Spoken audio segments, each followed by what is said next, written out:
こんにちは、漫画素材工房です。このチャンネルでは皆さんが共通して抱えるあるあるの人体の悩みを美術解剖学の知識で克服する動画をお送りしています。私の簡単なプロフィールはこちらになります。本日の動画は皆さん意外と盲点な横向きの立ち絵をバッチリ決める方法をご紹介します。立ち絵については正面アングルの解説がポピュラーですが、横向きの立ち絵って見ただけではわからない罠が多いんですよね。そこで今回ご紹介するポイントは6つ。1つ目が全身のライン、2つ目が横顔のコツ、3つ目が首周りのコツ、4つ目が胸と肩周りのコツ、5つ目が腰周りのコツ、最後6つ目が足のラインのコツ。これらを一つ一つ解説していきます。横向きの立ち絵は体のラインがとても美しく出るアングルです。これがうまく描けるといろんなシーンに応用できるので、ぜひ最後まで動画をご視聴ください。それでは1つ目のポイント、全身のラインを知るために横向きの骨格を見てみましょう。背骨はこのように S 字に曲がって骨盤につき、下半身から足の骨がストンと垂直に落ちています。それを足の水平ラインが全て支えているという風に見えますね。ではこれに肉付けをするとどうでしょう。直線に見えた足の骨格は筋肉がついたことで、こちらも緩やかな逆 S 字が見えてきました。人体の構造はいろいろな場所でこのような S 字カーブが見て取れます。直線で考えると一気に硬い印象になってしまうのはこのためです。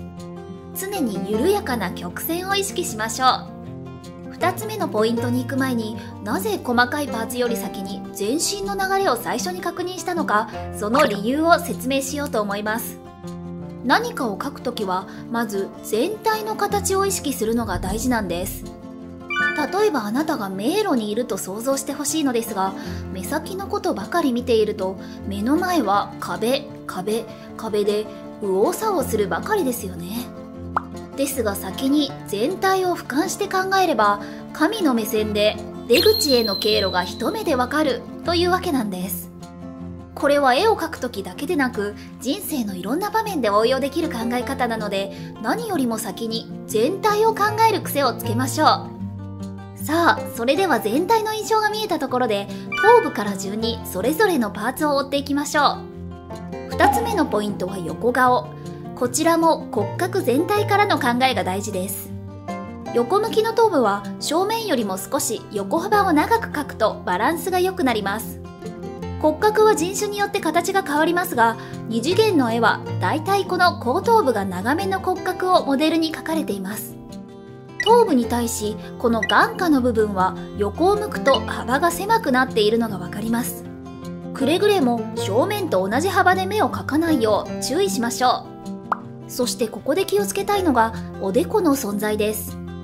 おでこの意識がないと顔全体が後ろに流れた印象になってしまうので、横顔を描くときはおでこのパートを必ず意識しましょう。耳の位置は側頭部の中心付近に置くとバランスが良くなります。対角線を使えば側頭部の中心が簡単にわかります。最後がこの下顎の角、エラの部分を忘れないようにしましょう。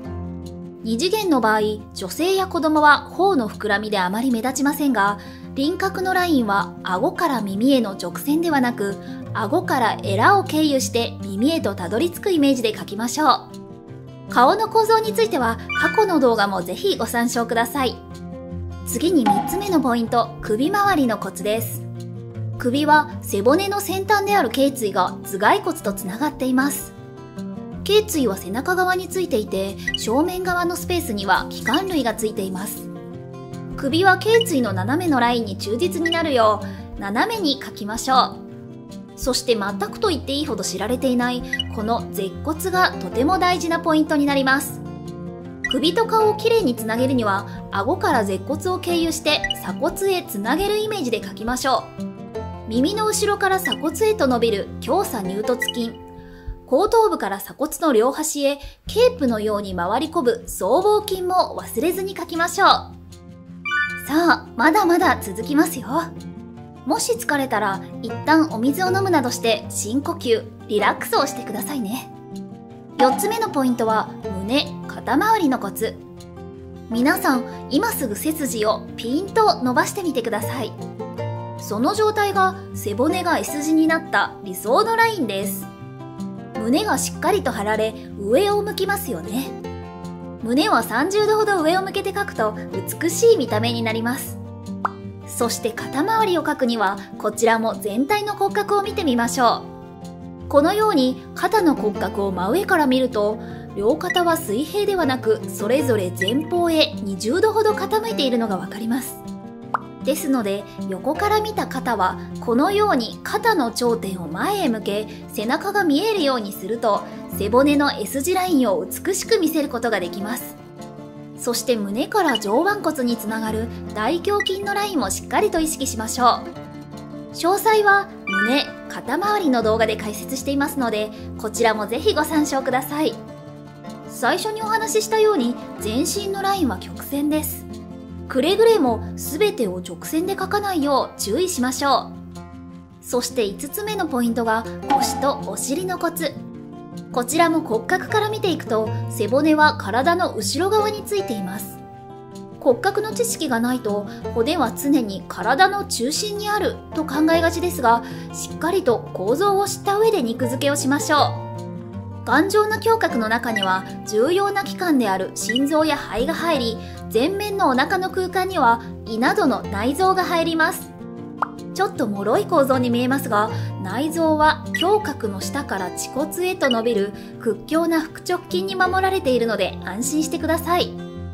骨盤の腸骨量とその上に乗る外腹斜筋をしっかりと意識しましょう。お尻周りの立体はざっくり説明すると、骨盤の腸骨量につくお尻の筋肉が形作っています。股間部分はお尻と太ももの筋肉に隠れ、横からは見えません。見えない部分も骨格から想像して位置を把握できると、いろんな場面で役に立ちます。そして最後、6つ目のポイントが足のラインのコツです。